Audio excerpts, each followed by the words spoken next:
Yes, yes. Is it visible to all of you? Yep. Yes, sir. Yes, sir. Okay, Yes, आपको sir. मैं ये PPT और notes chapter के, जिसमें notes भी हैं और लास्ट में एनसीईआरटी सॉल्यूशंस भी दिए हुए हैं। जो एनसीईआरटी बुक में क्वेश्चंस है वो भी इम्पोर्टेंट है। हम क्या करते हैं, हम सभी लोग इंक्लूडिंग टीचर्स ऑल्सो, हम उसको थोड़ा कम आंकते हैं, एनसीईआरटी के सॉल्यूशंस को पढ़ते नहीं हैं। वो बहुत इंपॉर्टेंट है, उसमें भी बहुत बढ़िया क्वेश्चंस रहते हैं। So we all should study the NCERT solution also. So I will be sending to you today one that chapter 1 NCERT book PDF, second one this PPT, and third one this and NCERT solutions. NCERT solutions. Three things I will be sending after this class. Okay.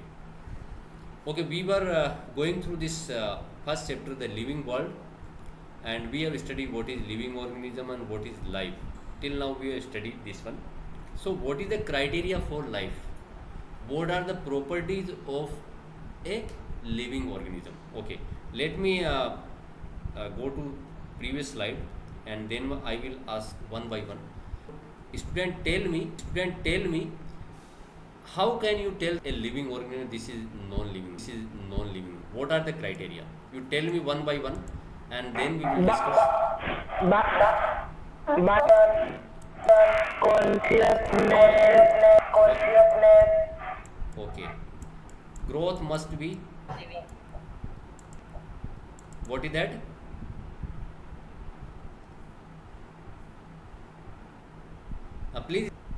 Please speak.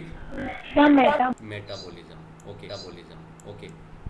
Okay. We will be studying biology in two languages. That is in Hindi and both and English. Because our medium is English, but we are from Hindi belt, so we will be speaking in two languages. But you try to speak in English so that your hesitation can be removed. Okay. I have learned English by speaking only, so you can also improve the same. Okay. First one is growth. Second one is metabolism. Third one is what? One student told me reproduction. Sir, aging. Okay.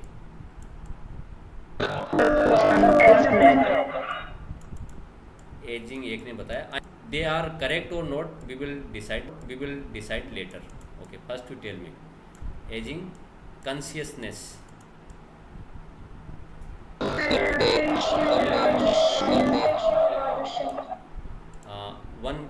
One speak one by one. Next one is what? Adaptation. So I'm unable to understand what you are speaking.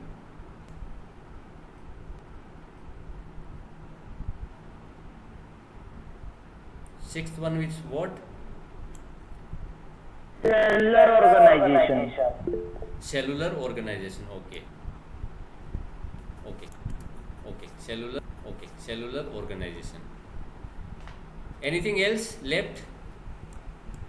Adaptation. Okay.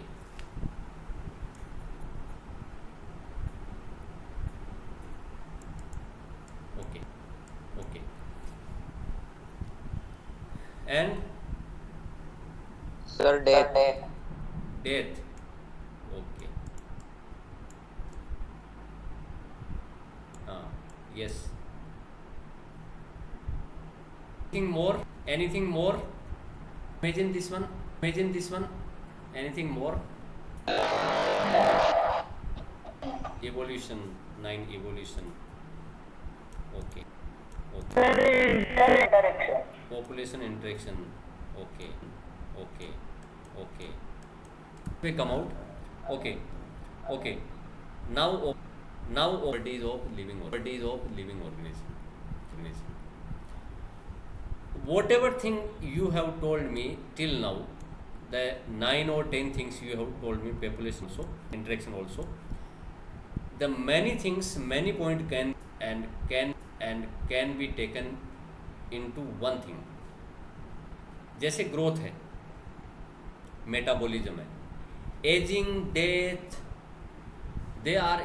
they are actually included into this growth term. Growth में एक में ही सब ये चीज़ें आ जाती है, ठीक है. Metabolism, all the reactions can B this metabolism. Consciousness, one point, cellular organization topic, then into growth topic. This evolution can be taken with any of this topic, because this is a separate thing. It occurs in non-living things also. जैसे evolution का मतलब कोई चीज़ एक different form में आ जाती है. जैसे एक सैंडड्यून बनता है रेत का, या बनता है बड़ा, या पहाड़ बनता है, तो वो भी अपने आप क्या इवोल्यूशन नहीं है क्या? तो करेक्टरिस्टिक फीचर ऐसा होना चाहिए कि that is only related with living organism. तो इवोल्यूशन एक डिफरेंट टर्म्स है, एक डिफरेंट, और वो कई बार नॉन लिविंग के साथ में होता है, हालांकि वो थोड़ा सा डिफरेंट है. उसको अगर अपन चैप्टर 12 में है हमारा 7 चैप्टर, उसमें पढ़ेंगे तो आपको ज़्यादा डिटेल में पता लग पाएगा. तो growth, reproduction, metabolism, cellular consciousness, these 5 things are there which decides this is living, this thing is living, this thing is non-living. Okay, one by one we will be going through these properties. First we are taking growth. It is in number and mass of cells by cell division. अगर हुए या कोई भी अगर बढ़ रहा है, अगर मास भी उसको भी हम ग्रोथ बोलते हैं. जैसे एक सेल है, the cell which is having size mass of is 1 nanogram, and it is increased to mg after some time. So mass has increased. Yes. अगर 1 नैनोग्राम से वो 10 सेल का होगी कोई सेल, तो मास इंक्रीज हुआ है डिक्रीज हुआ है? इंक्रीज हुआ है बेटा. क्या हुआ है? इंक्रीज हुआ है मास का. नंबर में इंक्रीज होना और मास में इंक्रीज होना, both the things are covered in this growth. So cells are dividing 1 by 1. 1 cell divides and make 2 cells, and 2 further divides and make more cells. So this is done by cell division process. हमारा एक chapter है 10th, उसमें हम पढ़ेंगे इसको. Plants growth continues through their life. जिंदगी में plants में ग्रोथ होती रहती है. प्लांट की ग्रोथ कभी रुकती, that the growth of plant never stops. But in animal is only up to a certain age. एक उम्र तक होती है, उसके बाद में रुक जाती है. जैसे मैं हूँ, मेरी ग्रोथ रुक गई है. आप हैं, आपकी ग्रोथ अभी हो रही है. आपकी करीब 24-25 साल तक ग्रोथ होगी, उसके बाद में आप will not be having. Gym जाना, उससे डोले सोले अलग चीज़, ये एक अलग चीज़ है, वो आर्टिफिशियल थिंग है. बट जैसे एक बच्चा छोटा होता है, infant is there, baby is there. वो बेबी एक पहले लंबाई में बढ़ता है, थोड़ा चौड़ाई में बढ़ता है, वो एडल्ट होते फिर वो एडल्ट जब बन जाता है, तो एडल्टहुड के बाद में थोड़ा ग्रोथ रुक जाती है. तो हमारी एक सर्टेन एज है एनिमल्स में, उसके बाद में ग्रोथ रुक जाती है. जैसे मान लो this is egg has come out from this egg. It has become fully a hen.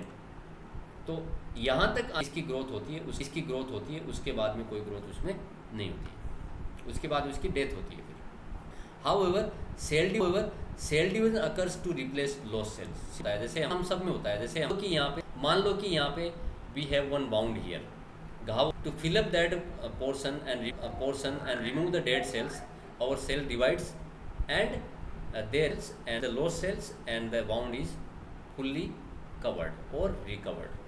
तो इसमें सेल डिवीजन जरूर होता है, बट वो ग्रोथ डिफरेंट चीज़ होती है.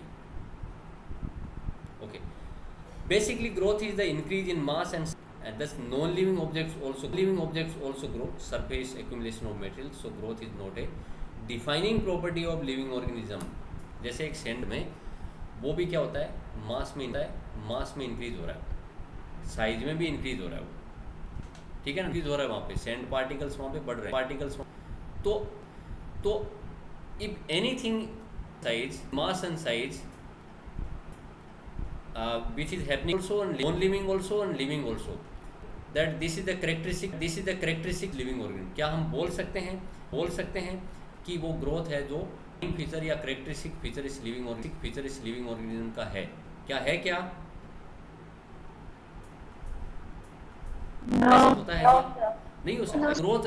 जब ग्रोथ नॉन लिविंग में भी हो रही है, दोनों में हो रही है तो उसको हम डिफाइनिंग फीचर बिल्कुल भी नहीं।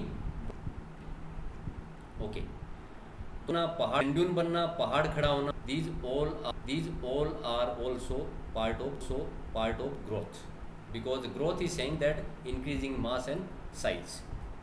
Okay, but this non-living growth is from outside. In living organism the growth is from inside, अंदर से growth होती है उसकी, और non. So we cannot say that growth is the defining feature for living organism. So see next topic, reproduction. Topic is reproduction. दोबारा से production. Let me remove this one. Okay.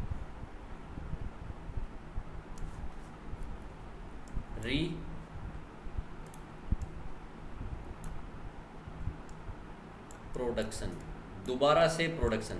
इस word को आप देखिए, मैं शॉर्ट में लिखा है मैंने. Again production means to make, दोबारा से बनाना. लीजिए कि हमारे मदर फादर हैं, उन्होंने हमको जन्म दिया. इनका दोबारा बनाना नहीं हुआ. ये प्रोसेस कुछ ऐसा नहीं लगता है कि human being has been made again. आपकी शादी होगी, आपके बच्चे होंगे, फिर उन बच्चों के बच्चे होंगे. तो what we are doing, we are making the same species again and again. बार बार हम उसको बना रहे हैं. दिस इज तो रिप्रोडक्शन हम इसकी डेफिनेशन ये दे सकते हैं, it is which a living organism bank it's progeny which is similar trends. तो इस प्रोसेस को हम बोलते हैं रिप्रोडक्शन. प्रोजेनी मीन्स जो संतान जन्म लेती है उसको बोलते हैं progeny. Having features similar to those of parents, तो पेरेंट्स के समान है. फीचर्स हमारे जैसे नाक मदर से मिलती हो, फादर से मिलती, आँख हमारे फादर से मिलती हो, आईज जो भी है वो सब हमारे किसी न किसी पेरेंट से मिलते हैं. Organisms reproduce asexually and sexually. दोनों ब्रीडिंग एसेक्सुअल में एक पेरेंट, सेक्सुअल रिप्रोडक्शन में दो पेरेंट्स इन्वॉल्व होते हैं, male and female. In unicellular organism, uni मतलब कोई बता सकता है what is the meaning of uni? Single और one cell. In unicell organism which are made up of one cell, growth and reproduction are same because they reproduce by. उनमें growth and reproduction का same meaning होता है, इसलिए क्योंकि इनके अंदर एक सेल होती है वो same and that will divide into two. So the process of reproduction and growth is same. उनमें कोई सेल साइज में बहुत बड़ी नहीं बनती है, same size, it will remain into same size. और एक ही cell it is growing into two. It is also growth and it is also reproduction. But some exceptions are here also. खच्चर क्या है? Male donkey and female horse, इनके combination से बनता. Mule cannot reproduce. वो रिप्रोडक्शन कभी भी reproduction की प्रोसेस कभी भी ये नहीं. तो ये एक्सेप्शन हो गया. जहाँ पे एक्सेप्ट का मतलब वो उसका परफेक्ट डिफाइनिंग प्रॉपर्टी. इसके अलावा वर्कर हनी बीज है. हनी बीज जैसे मधुमक्खी है, उसमें 3 होती है, one queen and male female and worker. तो वर्कर जो है sterile means they can not reproduce. So this is again exception. And some infertile human couples are also there. आपने देखा होगा कि कुछ ऐसे कपल्स रहते हैं प्रॉब्लम होती है, वो रिप्रोडक्शन की प्रोसेस नहीं कर सकती क्योंकि production process is not taking place. उसमें ये तो उसमें ये प्रोसेस नहीं काम रिप्रोडक्शन की वजह से वो नहीं कर पाते हैं so there are 3 exception be is mule, second work and infertile couple so due to these 3 exceptions we cannot say reproduction is a definite defining property of living organism. नहीं होने का मतलब है कि this is 100% occurs in the also only in living organism, but having 3 examples which are not following this reproduction again this is not defining property. Let us come to next topic, metabolism. बार बार ये कहते हैं metabolism क्या है.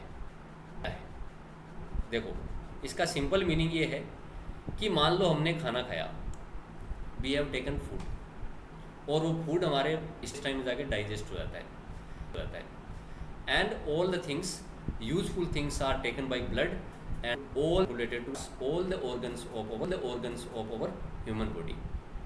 Okay ठीक है. तो डाइजेस्ट होना और उसमें से पूरे मेटेरियल को ले जाना और सेल्स तक उसको, और सेल्स के अंदर उससे एनर्जी का production, there are making place in this process. तो उन रिएक्शंस, सभी रिएक्शन को क्या बोलते हैं? बायोकेमिकल और metabolic reactions. And this whole process, यानी कहने का मतलब ये है मेटाबॉलिज्म एक ऐसा वर्ड है जो 2 वर्ड से मिलकर मेटाबॉलिज्म ऐसे यहाँ पे पुट करना है. एक तो है catabolism, one is metabolism and another word is anabolism.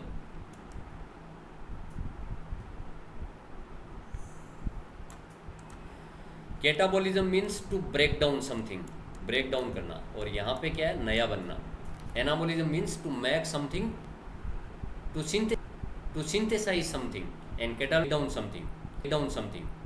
So combination of this catabolism and anabolism is known as, दोनों के कॉम्बिनेशन को हम बोलते हैं. तो हमारे ह्यूमन बॉडी और इन प्लांट्स और any other living, the process is having both breakdown and both the combination of both catabolism and anabolism. So sum total of all biochemical reactions taking place in system are a living system are known as metabolism, and it is not happening in any non-living organism. That's why this is defining feature of living organisms.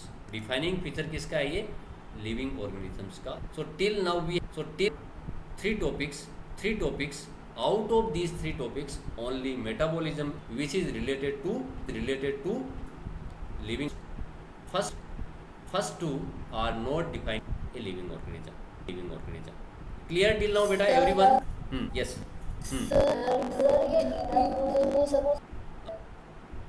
Growth inner है. हाँ ठीक है. Yes sir. Growth, we are not talking about types of growth here. We are not talking about the types of growth, whether it is from inside or outside. Growth कहीं से भी हो वो growth है. मेरा कहने का मतलब आप समझिए, if it is growth side और आउटलॉक इनसाइड और आउटसाइड, ग्रोथ रिमेन्स ग्रोथ. समझ गए ना? ठीक है. Okay. Metabolic reactions can be demonstrated outside of the body in cell free system. जैसे आज हमारे लैब में इतने हमारे पास साधन है, we are having techniques, tools and laboratories where metabolic reactions which are happening in our human body can be performed outside of the body. So इसके लिए 2 वर्ड्स होते हैं. एक होते हैं इन विट्रो और एक होता है इन विवो. इन विट्रो मतलब outside of the human body, और outside of in vivo means inside a living system. So isolated metabolic reaction in vitro are not living things but are living reactions. मान लो कि हमने आलू खाया, तो आलू में कौन सी शुगर होती है? Which carbohydrate there in that potato?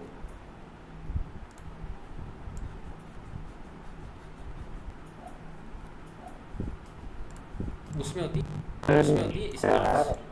Starch होती है। तो हम जब खाना खाते हैं तो starch is broken down into glucose, ठीक है। ये नेचुरली हमारी बॉडी में इंटेस्टाइन में हमारा काम हो रहा है, माउथ में होता है, और ये आगे चल के हमारे इंटेस्टाइन में, हमारे एलिमेंट्री कैनाल में काम होता है। If any scientist is performing the same work of converting this starch into glucose out that is in the lab,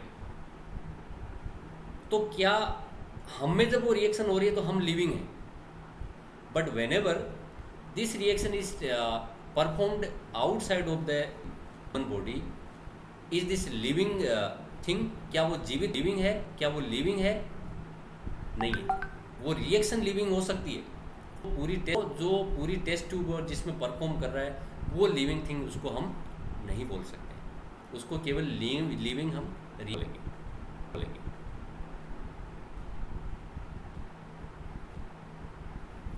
Organisms are made up of next is organization. Organisms are made up of one or more cell. Defining feature of living organisms. Yes, also are made up of cells. It can be one or it can be more than. If it is one cell, it is unicellular organism. If it is more than two, this is multicellular. All the bacteria are made up of one cell, that's why they are unicellular organisms. Last topic is of this property is that consciousness. It is the ability of organism to sense their environment and respond to environmental stimuli, that is light, water, chemical pollutants, many more things are there. हमें जब गर्मी लगती है तो AC पंखे को भूल जाइए एक बार, कूलर को, सबको, तो हमारी बॉडी क्या रिस्पॉन्स करती है बेटा, बताइएगा कोई मेरे को। Whenever we are feeling heat, sweating होती है हमारी, पसीना निकलता है। तो जैसे मान लो कि मेरा ये हाथ है, यहाँ पे पसीना निकला है, तो droplets of this sweat is there and my body temperature is 37 degree Celsius, तो वो 37 हाई होता है, तो ये drop skin side of this skin they will take up this temperature and they will convert it into from liquid to vapor and they will be evaporized in the environment and my body will be cool down here. तो ये एक temperature को sense करने का हमारा तरीका होता है, ये लिविंग ऑर्गेनिज्म में ही होता है, अदर किसी में नहीं होता है। इस तरह से उसके प्रति हमारी बॉडी रेस्पॉन्स करती है, हमारा रोग हो जाता है या allergy, many things are there.